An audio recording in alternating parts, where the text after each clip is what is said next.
Hey, everybody. Welcome to Marketing Mondays. I'm Bill Faith, and this is Chris Wharton, the hairy one next to me. The haircut Not, Saturday. not next to me officially, but screen side by side. So, welcome to Marketing Mondays. We got a lot of good stuff. I'm back in the States. It's nice to be back. One of the things I want to talk about while I was gone, one of our Inner Circle members deployed his first round of Facebook ads, right, Chris? And he is going down the co-hosting path, which I know a lot of people here are as well. And long story short, $80 in ad spend within, I think it was 7 or 8 days, literally acquired his first co-hosting client. And I think it's I think it's roughly around a $200,000, so probably a $40,000 customer acquisition in less than 8 days, launching their very first Facebook ad campaign. One of the things that he did, which was super smart, and I'm not going to say where he's co-hosting at, but it's a lake. We'll just say that. So he took the lake and he skip traced, and he was able to acquire 200 property owners going through skip tracing. I don't know this for a fact, but I do believe that he hired a skip tracer off of either Fiverr or Upwork, right, to do the work for him. And then he added me to the custom audience, so that way I would get targeted with the ad. So he's only targeting the owners around that specific lake, right? So very highly targeted in what he's doing. I think where a lot of you are making mistakes with Facebook ads is you're taking a picture or a couple of pictures, you're posting them to your Facebook page, and then you're hitting the boost button. And that's not really doing Facebook ads anymore. So I just want to say this, that if you use custom audiences, if you use your email list, if you use a very tight geographic area, you're going to have much more success than if you're trying to take this broad approach. Just like investing in properties, you don't want to just buy something regular in a market. We don't invest into markets, we invest into properties inside of submarkets, right? So Facebook ads do work. Just wanted to share that success story with you, Chris. I think you've been tracking it a little bit as well, right? Yeah, I think the key there is that he knew he was going after, and he did a very creative way to get their actual contact information to be able to show the ad to them. And the correlation I want to give to those who aren't co-hosting is that you have the same kind of contact information from previous guests.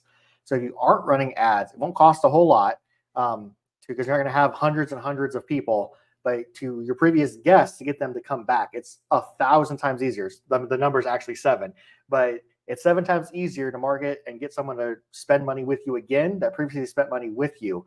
And so if someone had a great experience, you're a great host for them, the property, they loved it. A lot of people typically do vacations in a same place in a similar time every year. And so being able to get back in front of them, that gives them an additional idea. Some markets, depending on your market, they may even want to, if they have a quick vacation, quick extra gap, getting your ad in front of them may trigger them to think of you for a vacation they may not have thought of you for before, because we have 1,000 things going on and you never really think about it. And so it's just a lot easier. The custom audiences, and I've talked about this on Marketing Mondays before, but the types of audiences, you have interest-based audiences, you have custom audiences, you have lookalike audiences, and you have retargeting audiences, but not forgetting the people who previously stayed with you, making a custom audience, but also making a lookalike of that custom audience to advertise to people who are similar to the people who previously stay with you. The two biggest ones people leave out. They love the interest targeting, people who like Airbnbs in whatever city, but they always skip on the custom audiences and the lookalikes because it takes a little bit more work to actually pull a list and upload it into Facebook. I remember the first time I introduced custom audiences to our industry, Chris. You might remember the very first boot camp. Was that 2021, June of 2021. And I remember Sandeep sitting in the very front left, and he didn't say anything for the entire 2 days. And then at the end, it was all the people that ended up joining the mastermind, right? Kate and John Hodge and all those people. And I remember Sandeep coming up and said, "Hey, I'd love to join your mastermind, but I don't want to have to put in that much effort." But teaching us about the custom audiences was worth the $1,000 in the 2 days or whatever it was. I can tell you, as a marketer, as a business owner, as a real estate investor and owner, just like you guys, it's literally the most effective thing that we can do from a customer acquisition standpoint. You don't have to go do all the wholesaling crap that everybody else is teaching you how to do. Dan did use a component of that to build his list because he didn't have one. That's why you hear me talk about build your email list, build your email list. implement StayFi. You know, if you listen to my podcast, I talk about StayFi a lot. And Andrew or Arthur Coker, the founder, has come in and started sponsoring the podcast because it's probably the most valuable tool. Combine that with Market My SDR, and you kind of have Willy Wonka's golden ticket. By the way, I watched Wonka on my flight back from Zurich to JFK last week. Have you ever seen the movie Wonka? I've not. It was pretty interesting, pretty cool movie. Actually, I watched it with Oakley. She had never seen it before either. But hey, for those of you that are watching, I forgot the most important part. Say hello. Let Chris and I know where you're from, and this is about you. So if you do have any questions, just pop a question in the comment, and we will jump in and cover that for you. I do want to kind of go over something that does have to do with marketing. It's how you can generate more direct bookings on the back end, and it was really something that I saw. So, you know, I guess I jumped in last week, right when we had gotten to Zurich and getting ready for the Taylor Swift concert the next day. Taylor used to be a client of mine. I used to deal with her mother, Andrea, all the time. I've been to probably 7 or 8 of her concerts. Almost all of them have been here in Nashville over the years. But something that I saw in Zurich, Sweden, and she does this on social media too, because I follow almost everything she does because my youngest daughter follows her on social. And I've never in my life, and I think, Chris, you would say this is probably one of my superpowers. I've never in my life seen somebody of her stature, which is probably the biggest brand in the world, be able to make a connection on the level that she does with her fans, which are her clients, her buyers, her guests, right? Understand that, I mean, she's able to extract so much more additional revenue out of their wallet because of that connection that she makes. And I kind of go all the way back to when we were in Whitefish having dinner at, was it Tupelo Honey? It had just reopened or something like that. And, you know, I got a booking, and it might've been the first time you've ever seen me do my video because we're usually not together. And I pulled out my phone, I got a booking, and I did my welcome video. It just happened to be for Wendy, Wealthy Wendy, which was kind of, I didn't even realize that till somebody started commenting about it later. And Taylor's superpower isn't her songwriting, isn't her music, isn't her dancing. I mean, she's kind of dorky and goofy and, you know, stuff like that. It's her ability to connect with her fans. And I went back and I started thinking about, Chris, you know what? We just spent $468 at the merch store when we got there. You know, I even bought a t-shirt, which I'll probably never wear. But my daughter's got t-shirts. Oakley got a sweatshirt. Bria got a sweatshirt. Gentry got a bracelet. Then we had to buy the posters, which were $40 for each Oakley and Gentry, right? They all have every record that comes out, and she does them in different colors. So they buy the different colors to go in their collections, which means now they're vinyls. So I had to buy them each a record player so they could listen to them separately in their own rooms. So you just think about all these things that continue to happen with these upsells and increasing revenue. She's getting a larger share of my wallet because I'm the one that's paying for everything. And it's all because of the connection that she's made. So I'm not old enough to remember the Beatles or really that much of Elvis. But I do remember Michael Jackson. You know, the Stones were still pretty big. Prince was a big deal. You know, I lived through Elton John, Billy Joel, the Dueling Pianos, but there's nobody, at least in my lifetime, that has been on plane with Taylor Swift. U2, whoever. And anything, whether it's been athlete or whatever it is. And the one thing that separates her, I believe, from the Beatles, from Elvis, from Michael Jackson, from whoever you would classify as the biggest ones, are the connection. And that's something that I really want you guys to focus on and accentuate, whether it's in, and it's, you hear me talk about value stacking in marketing, right? And anytime that I sell you something, whether it's come to a retreat, a boot camp, whatever, I always value stack. You want to join my inner circle? It's $7,500 for a year. The value is immense, but we still add equivalent value and bonuses that's not even included in that program, you know, because that's how you make that connection. That's how you sell. She does the exact same thing. So the interesting thing that you guys can do is you can value stack as hosts, right? So it starts with that video. The second one is the speed of the way that you run, the timing of how you respond. An hour is way too long. That is not good enough. Using all AI or all, you know, non-personalized messages isn't good enough anymore. It's got to be personal. That's why I start signing off every message that I have automated from Bill. Then I transitioned to Bill and Bria. Then I transitioned to Faith Family. Then I transitioned to Bill, Bria, Gentry, and Oakley in the very last one. It's why I have stuff about, oh, my daughter's favorite thing to do is to go get, you've probably seen this in the messages, Chris, Huckleberry ice cream, whether you're staying at the Glacier National Park condo or Lodge 93, on the other side of Whitefish. It's all personal. It's all that value stacking. So if you can do that and make a true connection, and that's one of the reasons why I give advice and our favorite this and my daughter's favorite that, my wife's favorite this and my favorite that, because that's where we can make the connection between the wealthy Wendy, wealthy Walter, and then their kids, right? So if you can do that, you're going to actually make a connection. If you're in sales or if you're in any other business prior to investing, you know that one of the most core components to client retention and then to extract more money out of your clients' wallets is to build that rapport, build the relationship, and build a connection. So for those of you that are co-hosts out there that say, well, Bill, you've got this massive co-hosting property because you're Bill Faith, you're the Build STR Wealth guy, you got the STR Wealth Conference. I've never taken on a client from that. Chris knows my good friend Bill Carmen. We vacationed together, we fished together, and it started, Chris met him at the exact same second that I met him when he was in the Build STR Wealth Facebook group, and Chris and I went down to his house, the Italian villa that Marty Cove, Sensei Crease, bought from him.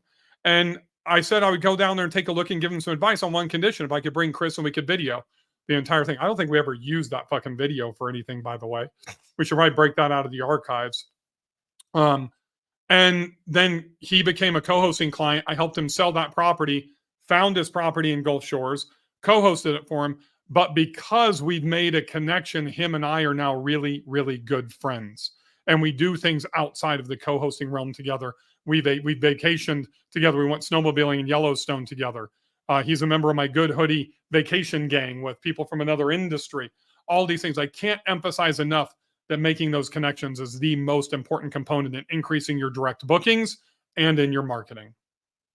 Absolutely. I think honestly, it's you have this incredible ability to become friends with people very quickly. And I think do you think I can, get those haters on my Instagram post yesterday to become friends? I know about that one. I think crazy is crazy. I'll just put that out there. But I don't know. You just have this ability to connect with people very, very well. And a different way, Taylor Swift's magic power is that she can turn a stadium full of people to make it feel like she's speaking to one person, singing to one person in that. Just like a great preacher, just like a great pastor. But your amazing ability is that you can turn, and just through conversation, you build great connections. It's because you care. I think that's the part that people miss, is that the people staying at your property aren't just some Joe Schmo staying at your property. You care about the people, that they have a great experience. And because of that, that gets reflected in your messaging to them, how you respond to them, how you treat them. And they feel the same in return because of the care you put to them. They feel like they care back. And that's just something that you do you do very, very well. I think a lot of people miss the opportunity for that because they see the relationship as transactional and not as a true relationship to build. I agree 100%. A lot of that has to do with the speed too, people. I mean, that speed of response is critical, whether it's an issue, whether it's, and I'm going to share another one with you. And this is just, it has to do with speed, and it's so simple in theory, but it's very challenging for most of you to execute. And it's not challenging for me just because I live my life this way. Because Chris knows the only time I ever really get mad at Chris is when you take too fucking long, and he takes too long, but he's going at his speed, right? And Chris is really more of a type B, and I'm the quadruple type A, right? So, but he knows that I want things faster he probably can deliver a lot of things, but he's got to manage that expectation. So as a host, one of the big things is when you have checkout day. And when you have checkout day, I am literally watching my phone like a hawk for the Airbnb or Vrbo notification that I can leave a review for a guest, because I wanted to get that done in like 60 to 90 seconds. And here's why. because that creates an opportunity. And this is what great marketers do, people. We create opportunities. If I wait till 5 or 6 o'clock at night and then I get the email that, hey, Kelly has left you a review, you need to leave a review for Kelly, I've just screwed myself in so many different ways. But when I'm fast and I get there first, so I've got to win that race to leave that review first. And I'm going to say, hey, Kelly, thank you very much for staying us at ABC Property. Means the world to us when we get a text message from our cleaners and they say that you took care of our property like it was your own. I really appreciate that. My family appreciates that. That's why we've just left you a 5-star review, and we hope our family was able to earn the same from you. Safe travels, Bill, Bria, Gentry, and Oakley. So if you really understand the context of that message that I just sent to Kelly, I told her how much I appreciate her. I told her that my cleaners appreciate her. I told her how it made us as a family feel, not just Bill, but our family feel. Then we go in and we look at the reciprocity. I let her know that I just left her a 5-star review, and it would mean the world to us if we were able to earn the same thing as a family. Once again, not just Bill. Connection potentially with Bria as a wife or a female. Connection if she's a mother with Gentry and Oakley as well. That magnifies the reciprocity for somebody to come back in and leave a stronger review. It also sets the tone for the connection when I start the 200-day marketing funnel to bring Kelly back to that individual property or another property that I own around the country. Oh, absolutely. That's all I got. My gun's empty. Chris, what other ammo you got today? Trying to get some of the common things I've been seeing. I've been doing through the Inner Circle a ton of listing optimization. I know it's something that you were the one that would typically do, but I kind of took it over while you were gone for a little bit. But I think the two things that I've taken away after probably looking at honestly 30 or 40 listings in the past week, one is how poor so many headlines are. When people, and we've talked about this many times, but people like to put the name of their property in their headline as if that's the reason that they're gonna choose to pick you over anything else. They like to put duplicate information, so they're like, it's a 7.3, a 5.4, or whatever. You're like, no one's making their decision off of that, and they're leaving off the key differentiators, the key value propositions, the hot tub, fire pit, game room, all the things they're not including in the title when you're making people click in to then see those additional things instead of seeing them in the title, in the headline before they ever click in. That, and then rooms. If you have rooms, holy crap, does that experience suck when it comes to someone actually going through a space. I couldn't tell you how many times I'm looking at the top 5 photos. I'm like, oh, I'm going to click into it, and then suddenly you're in a random room, A bathroom, and you're stuck. The bathroom, then the laundry room. Yeah, and you're floating all over the place. And guess where the best pictures are? They're at the very freaking end, because that's how the rooms are configured and set up. And you're like, I'm not going to go through 100 photos just to get to the last 10, which are the ones that you want at the very, very beginning. So one trick a lot of people will use is that instead of having each individual room, they'll make the one room that has all the additional photos in it and then put everything in order in that room instead of separating it out. That's the trick. And it's called additional photos. Yeah. So you remove each individual room, load everything up in additional photos, then you can control the sequence. Yep, because you want to just same thing. You want to be able to create the story, share it in the way you want to share it, show the photos in the way you want to show it. You don't want the key things that people are making the decisions about to be 80 photos deep, because it's every living room, bathroom, bedroom, everything you don't want, laundry room, all the other stuff before they finally see the hot tub and game room and the views because it's a mountain property, or the beach because it's a beach property, because they're at the very, very end because they're exteriors, but they don't get shown in the order you want them to be shown in. I agree 1,000%. The biggest one's that title mistake that you talked about, right? So I think I have the occupancy of in one listing, and that's the new, I did 2 things that I've never done before. I used the word mansion, because that says that and nobody's ever seen mansion on a lake, at least at Smith Lake. So I can't remember. I'd have to pull it up and see exactly what it says, but it says I use the word new a lot. So this is new. So I have like new lakefront mansion sleeps 38, because the largest is like sleeps 18 or 20 on the entire lake, right? I didn't put 12.9, which is 12 bedrooms, 9 baths, but I use the word mansion, I use the word new, and then I use 38, which is critical so they know that this is a massive property, right? Then the other thing that becomes really important is that, and I talk about this a lot, is really the photo quality. So I just did a coaching call with a guy that has a property in Boone. Great location, great views, great cabin. Photos are okay. They're good. They're not good enough anymore. And I'm like, dude, you spend $3,000 and you get Andrew Keller in here to do your photos, and it's night and day, right? I mean, Chris, you took the Smith Lake retreat photos, and you spent hours down there shooting the photos. Whatever reason, I don't know what it is. And this is not a dog on Chris, because there's regular photos. Chris's were better, but Andrew's are just another level, whatever that is. So I just can't emphasize this enough. You may think your photos are good enough, but they are not, right? The second part behind that is the staging. So, and that's another reason I love Andrew. We were in Europe when Andrew went to shoot. I think he shot like a week or 10 days after you were there, Chris. And then Bria and I were in Europe, and, he's literally texting and messaging Bria and sending him iPhone shots because we didn't have anything staged. Just like, Chris, I don't think anything was staged when you were there. That you got to make sure the dining tables are staged, the kitchen tables are staged, the outdoor dining staged.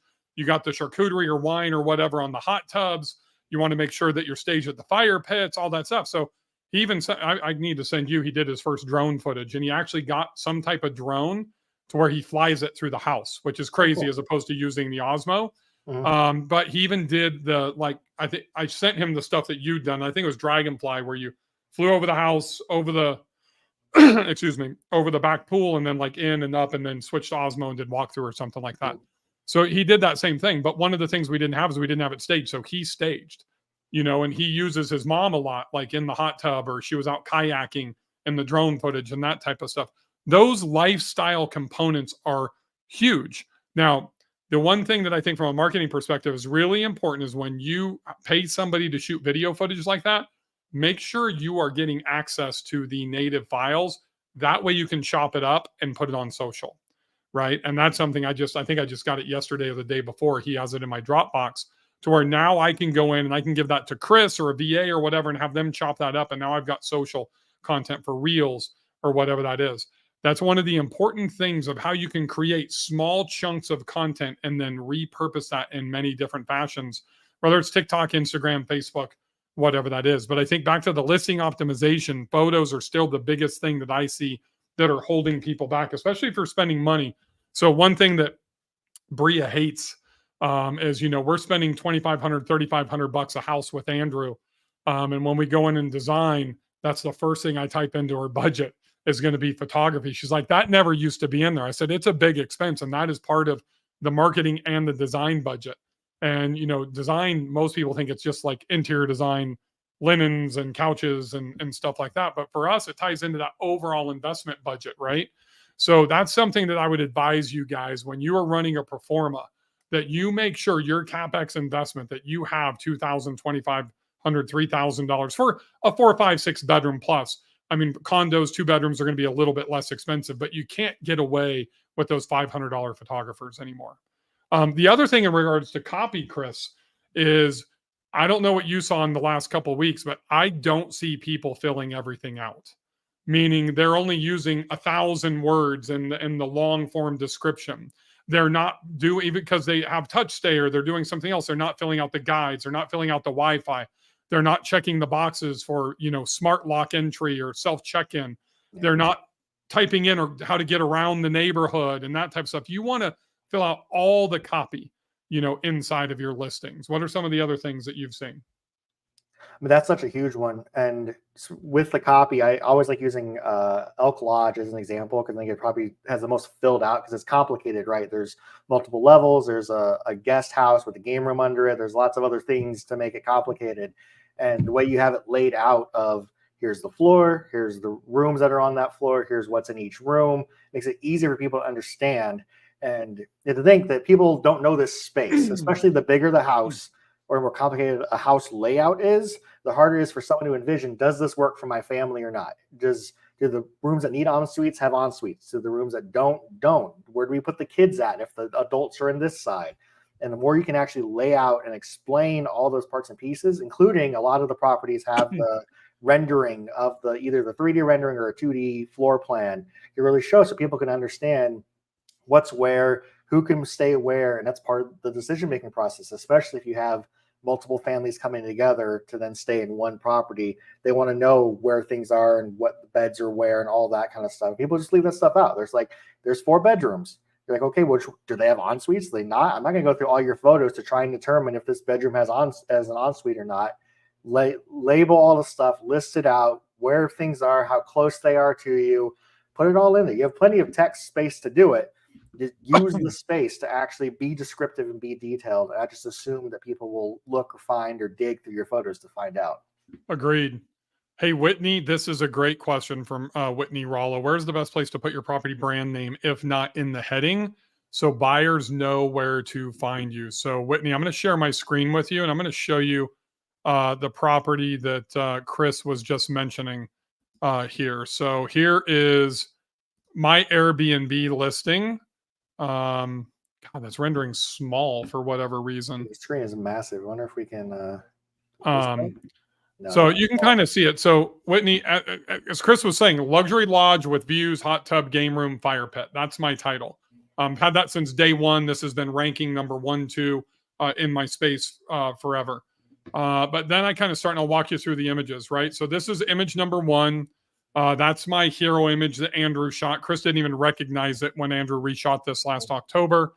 Image number 2, another value proposition outside. The fire pit is ginormous, as you can see here. Image number 3, the game room. I converted a 3-car garage into a massive game room with like a little movie theater area, ping pong, pool, all the stuff, video games, everything else, blah, blah, blah. Image number 5, showing the breadth of the privacy and how big the 2-acre lot is.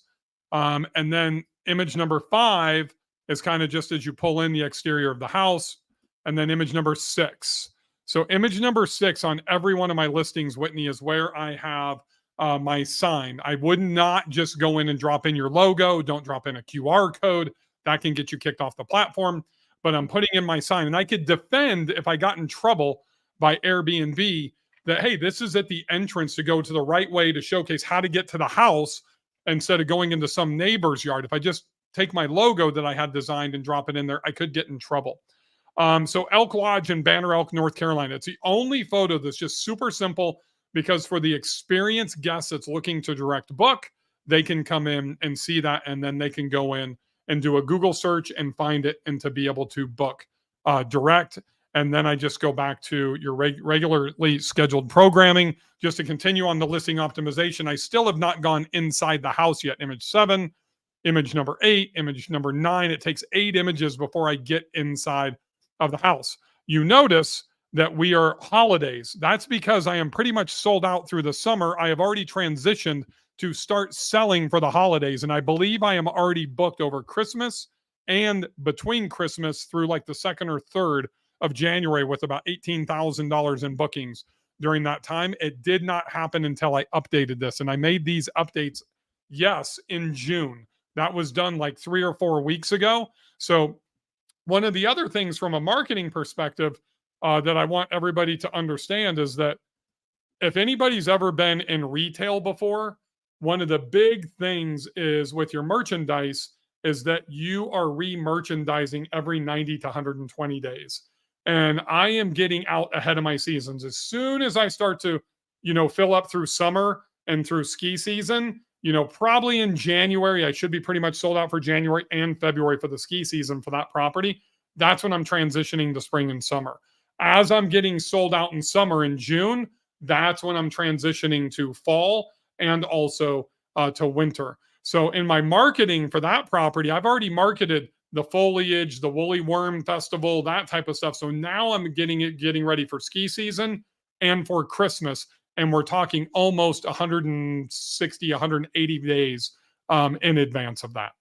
Because I think we're just under 5 months till Christmas. We're literally like 4.5 months until Christmas, because my youngest daughter, Oakley, tracks that like every day. She knows the number of days till Christmas. But that's a huge component to your marketing, to where you have your email marketing tied into that on your funnels.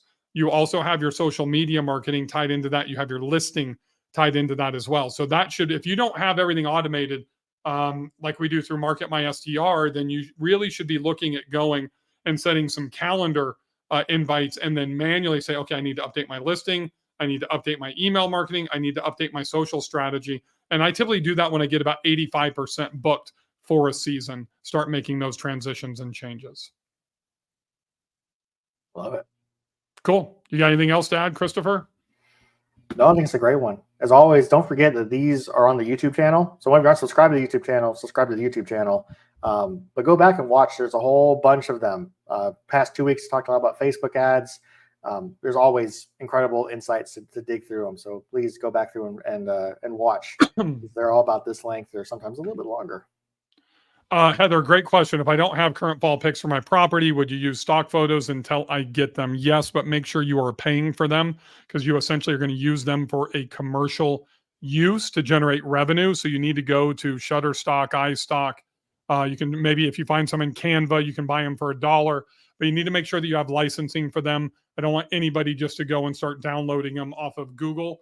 So I can't just go, like, if I didn't have what I have there in Google, Banner Elk, North Carolina fall foliage photos, and just download and use them. I could get hit with some pretty significant fines if I did that. So just make sure you use one of those paid Shutterstocks, whatever, Shutterstock, iStock, Canva has them. I mean, if you just Google like royalty, paid images, yeah, then you'll be able to find a bunch of those sites. iStock, there you go. That's one I used to use quite a while back. And then Canva has some good ones too, if you have a Canva account. And typically you can buy those for $1, which is cheaper than where you would get them from other places as well. Significantly, yeah. Good stuff. All right, Chris, I think that's a wrap. 32 minutes. Thank you, everybody, for joining us on Marketing Monday. We will see you guys next week. Yeah, if you're catching this on the recording, drop a comment down below. Chris and I will be monitoring this. We'll answer all your questions, and make sure that you hit that subscribe button.